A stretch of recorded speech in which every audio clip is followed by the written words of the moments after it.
Okay, should be live now. Apologies for everybody who was trying to watch it on the other link that was on my channel, but apparently when I set it up, just trying to get out the creases out of this t-shirt, uh, it wouldn't work. It said apparently some way I configured it. I need to have some special software, so I just redid it again there. Sorry for the delay.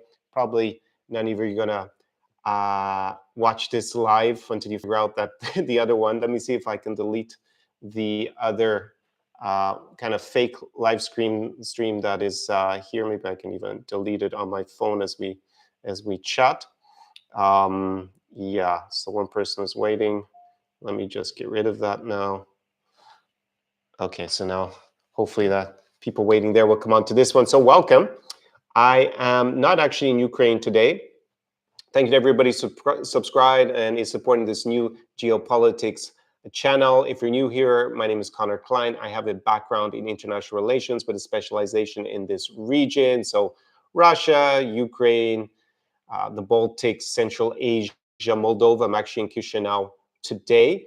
And I'm doing these live streams because they're supposed to be simpler to get everything started on this new geopolitics channel. I'm going to have, of course, my main channel, which is to do with lifestyle in this region, but now I'm taking away the geopolitics part and putting that separate. I think it attracts a different audience, as I explained in previous videos. So in today's live stream, I'm just going to give you an overview of what is going on with the Russian economy with respect to this Russo-Ukrainian war, because it's becoming a big pro-Ukrainian talking point in the last couple of weeks, and it's something I've said on the main channel. So I just want to discuss it. We're going to look at an article from The Guardian. It is down below in the description to this live stream. There's the article. You can go and open it up. I'm just going to briefly refer to it and give you my 2 cents on how I think this is going to affect the Russo-Ukrainian war, what we can say today, because it's obviously late July 2024. And yeah, I'm doing these live streams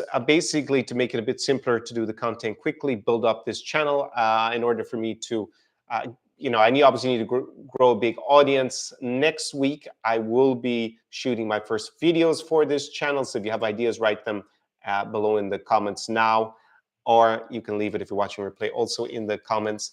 And yeah, so I have an idea of doing lots of interviews with soldiers or other YouTubers who are producing content in support of Ukraine. I mean, if someone just pro-Russian wants to come on the channel when it's small, I guess I can debate them, but I'm not expecting any of those to be interested, to be frank. So for a moment, it'll definitely be just purely pro-Ukrainian. Let me get my T-shirt. I just put it on for the live stream.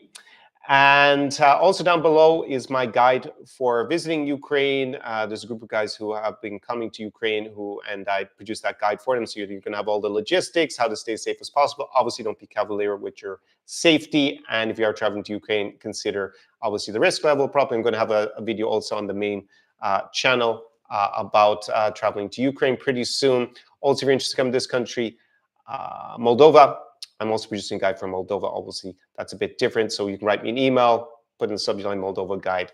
Both of those retail for 35 euros or 38 US dollars. The link to the Ukrainian one is there, and you can go and purchase that. Plus, you get access to a Discord server of other guys. Well, so far, I think it's all guys who've bought it, but may also be women in the future who are coming here, who are coming to Ukraine. They're probably going to come through Chisinau actually to get to Ukraine. And that is what I'm offering in addition to these live streams. So we're going to open up the article from The Guardian. And the title is Russia is lying about its economic strength. Sanctions are working and we need more. It's written by 8 European finance ministers. If you scroll down to the bottom of the article, you're going to see that is the finance ministers for Sweden, Denmark, Estonia, Finland, Latvia, Lithuania, the Netherlands, and Poland. So more or less the Nordics with we can say all of the Nordics based here there, along with the Netherlands, and I guess we can call Poland Baltics as well, since they have some access to the Baltic Sea, actually quite a lot of access to the Baltic Sea. So more or less the Baltics finance ministers plus the Netherlands. And my idea also with this channel is to try to synthesize and simplify a lot of the geopolitical considerations when analyzing what is going on in the Russo-Ukrainian war for someone who doesn't have that academic background that I have. I'm going to try and make it a little more understandable and a little bit less nerdy than you might see on a pure geopolitics channel. So the main premise of this article, which appeared in The Guardian, is Russia's lying about its economic strength. So it's obviously pro-sanctions. Sanctions are working, and we need to do more, which is either increase the sanctions. You can take a read through the whole thing. I'm just going to go through a few points. And they say that it is also a war of information, not just obviously a military war, on which the Kremlin spends an estimated 1.5 billion US dollars or 1.5 billion pounds, since this is a British publication, they have the pound sterling there, a year, and of economic strength. Putin and his authoritarian regime want us to believe that Russia stands unmoved by sanctions and other efforts made to support Ukraine, freedom, and democracy. Thus, it is extremely important that politicians, the media, and economic institutions in the West do not take the information coming out of the Kremlin at face value. When taking a closer look at the signals, it becomes clear that everything is not as rosy with the Russian economy as Moscow would have us believe. So that is something that I have been echoing basically in my live streams or in my content where I talk about the Russian economy for at least the last month, if not 2 months, because when you look at the figures, like wars are expensive. Russia is raising taxes at the moment. They just raised interest rates as well because they have a big increase in inflation, and raising interest rates will decrease the amount of rubles in circulation, and the idea is to reduce that inflation. Of course, the side effect of that is going to hit the economy even further. They have basically moved to a wartime economy. They spend almost 40% of their annual budget now on internal security and fighting the war in Ukraine or against Ukraine. And it's about 7 or 8% of GDP they're currently spending on defense, which is pretty big.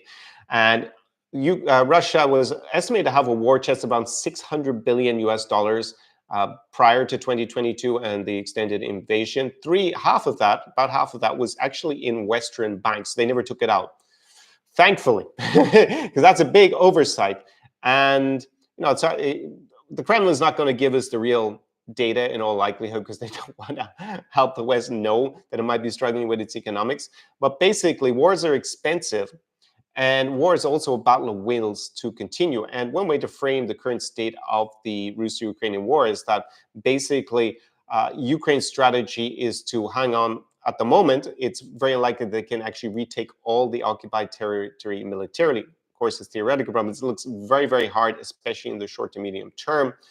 And they are basically, one part of the strategy can be to break the will of the Russian people to support the war or go along with it. And that can be economic. If Russia faces significant economic crisis, then this will perhaps put a lot of pressure on the Russian leadership to reduce their expenditures, but, like attacking Ukraine. And we've seen a lot of peace overtures by Russia, which have basically effectively mean sending Ukraine pretty much close to long-term surrender terms from my point of view, right? So they would basically put in a position that would allow Russia to take a pause, rearm, and then presumably attack again in a few more years because they are unsuccessful in occupying all the Ukraine or controlling all the Ukraine at this present point. And a strategy now for Ukraine can be obviously to try and avoid any sort of unjust peace or unsustainable peace and try to win the war by affecting the Russian economy so severely that it either prevents them, they run out of money. Of course, they can get money from somewhere else. Maybe some of their partners or allies might send them money, and also that they might run out of material and obviously personnel, right? So the three are connected because obviously you need money to produce new military equipment. So Russia has huge Soviet-era stocks, but they're burning through those very quickly. Some of the estimates are that they will run out of those in late 2025 or 2026. Personnel, they are now offering huge amounts of money.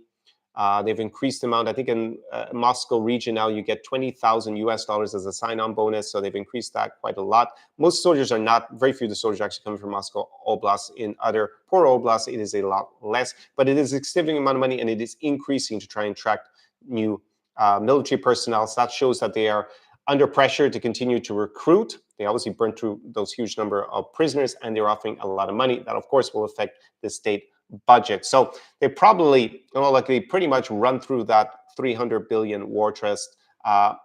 Possibly they're getting close to that already. And their economy is under a lot of pressure going into 2025 and 2026 potentially if the war continues at this intensity. So this is one element. You have material, personnel, and the finances to keep the war going. I am not very optimistic, no matter how bad things get economically, that we're going to see a popular overthrow of the government. I think it's very unlikely. But what might happen is there might be a lot of unrest and unhappiness about the current leadership. And that might give an opportunity for some sort of palace coup in Moscow. I think that's probably the more likely scenario. So let's look a little bit further along in this article from the finance ministers. What do they say? Just fine. You can obviously read through the whole thing there if you click the link in the video description. To cover future deficits, Putin will have to use monetary financing, adding fuel to inflation, and further deplete the Russian cash reserves. If Putin stays on this path, the long-term damage to the Russian economy could be significant and is likely to further erode confidence. However, this also requires patience and resolve from the West. We must maintain and increase pressure while continuing and spreading our support to Ukraine. Russian propaganda must not be left unchallenged, right? So that's what it says in the article. So Donald Trump is a candidate for the upcoming U.S. presidential election. He's probably still currently the favorite to win, and he has talked about reducing sanctions on Russia, which is obviously going to help Russia continue its war in Ukraine by allowing them to finance themselves further. So, seeing what other parts of this article that you should highlight. They agreed. So one other element is the secondary sanctions, which are also there's a shadow tanker fleet allowing Russia to export its oil that is starting to be targeted. There are China is supplying them to a certain extent as a partner. Again, there are secondary sanctions now. The Chinese banks are less likely to do business with Russia. It's all creating a lot of problems within the Russian economy and driving up the costs. And here it says the G7 summit leaders took further steps to deter China from aiding in the circumvention of sanctions and agreed to put in place a $30 billion loan to Ukraine, which will be serviced and repaid by expected future revenues from Russia's immobilized central bank assets. These are very welcome and important steps. So what they've done with the other $300 billion, that is Russian money. They actually haven't seized it, but they are loaning money to Ukraine now, and then it will be serviced and repaid by the revenues, the interest accruing on those Russian assets, right? So it's kind of a legal way to get that money from Russia and use up those reserves that they left. Rather not very smart, was it, by Russia to leave those in Western? But I don't know why they did that. That seems a little bit of incompetence. But now that money can be used for Ukraine, and obviously the longer Ukraine can hold on, then this ratchet up pressure on the Russian economy, and either there will be some sort of unrest due to an economic crisis in Russia that might change the political direction of the company and the policy of fighting the war in Ukraine, or they will simply run out of money and they cannot pay their soldiers or invest the money in building new military material like tanks, bombs, rockets, artillery systems. Because they're burning through. What they're doing at the moment is refurbishing a lot of the Soviet stockpiles, which are huge, but they're not very sophisticated. They don't really train their soldiers very extensively. They throw them in that. They send them out. Inevitably, they get blown up pretty quickly. They burn through their soldiers, and they just have new ones come in, and they can do that.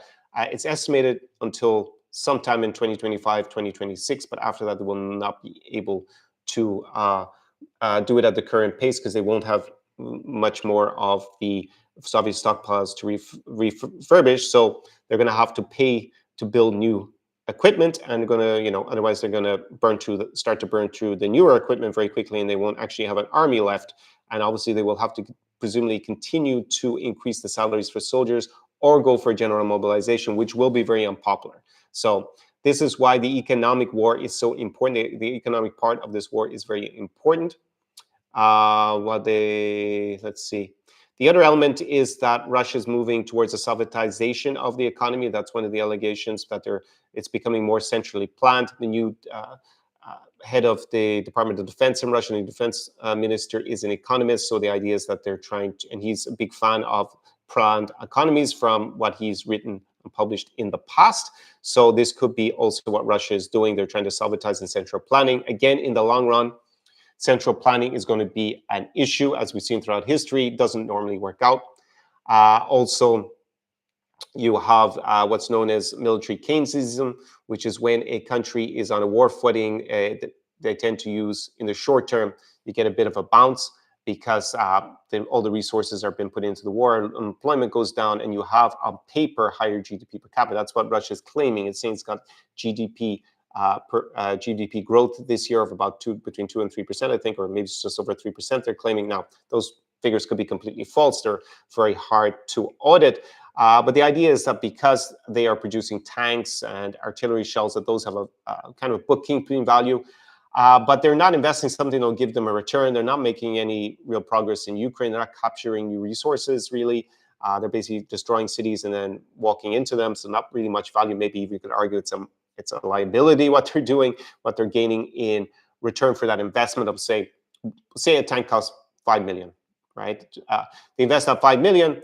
Even if it's not blown up, then did they really get a return on that 5 million? In the short run, probably not. And actually, if it's blown up, it's probably not. It's actually net negative. They've lost that 5 million they'll invested in it, plus probably the crew, plus they'll obviously the ancillary expenses. So wars are very expensive, and Russia doesn't have much of its slush fund, its war chest left, or access to much of its war chest. And they're raising taxes, they're raising interest rates, inflation is an issue. So we're probably seeing a lot of the elements that could lead to a major economic crisis in Russia coming together. They got secondary sanctions, so they're going to find it harder and harder. They don't have their main markets now.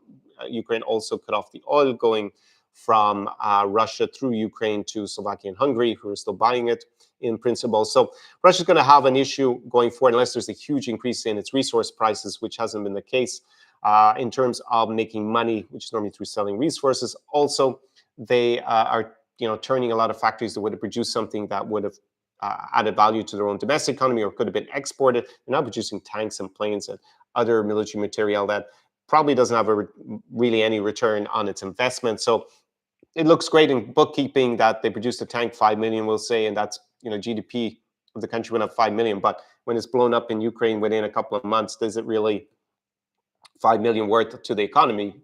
Obviously not. If it's just blown up and it didn't have return on its investment, there's nothing that's going to be done with it in the future. And also, probably the Russian arms industry, at least this point, is not doing the best in terms of its reputation. So probably going to have a long-term effect. So in summary, write your thoughts and comments. How I will do these live streams in general, obviously, as the channel grows, and I'm restricted, so I have to use my laptop to film the live streams at the moment. But in the future, I'm going to have those restrictions lifted by YouTube. It's a new channel, and I will go out and I will film, also do the live streams in Ukraine in real time to give you a sense about what's going on in the country. So in short, Russian economy is probably fine for right now, but it's going to have a lot of issues, it looks like, coming up. I also study international economics, should have said that at the beginning as well. It's part of international relations. So in order to finance the war, they need a strong, they need their war chest and their strong economy. The war has gone on for over 2.5 years at this point. We're coming up on 2.5 years. So they did not plan for that. They had half of their slush fund in Western banks that they cannot access. They seem to have probably burnt through it at this point. They could, of course, get money from somewhere else, but there are a lot of unhealthy signs for their economy. Also, I don't think it was the head of the central bank, but someone else who was a top Russian economic advisor, was a woman, Yelena was her name. She said that the economy is in danger of overheating. So they seem to have a lot of economic problems coming up. We've got higher taxes to raise revenues, obviously going to affect business. You got higher interest rates to try and slow inflation, which is going to obviously take a hit in the economy because getting access to cash is going to be, or credit is going to be more expensive. So companies are not going to be willing to do that. Plus, you got wages are rising because men are going to have to fight the war and they've been paid a lot of money. So that's taking away some of the labor force. Also, a lot of Russians left when they had the first mobilizations. So probably working age men, 1 million left the country. I mean, it's significant, but it's not like going to collapse the economy straight away, obviously.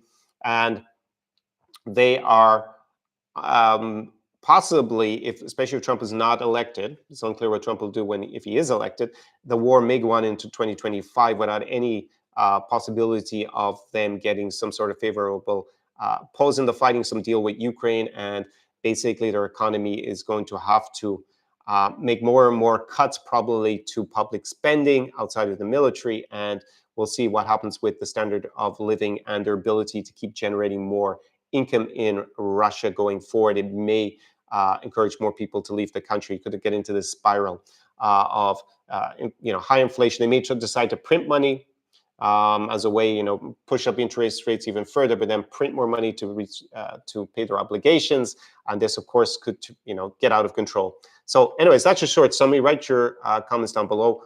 As this channel grows, I will have more people on the live streams, obviously, going forward, and then we can have a bit more of a chat, and you can write your comments, and I will answer them as best I can. I am a foreigner who has spent a lot of time in Ukraine over the last 5 years in particular. I didn't leave during COVID. I only left on the 25th of February 2022, the second day of this extended invasion, because, there were always reasons for that to evacuate.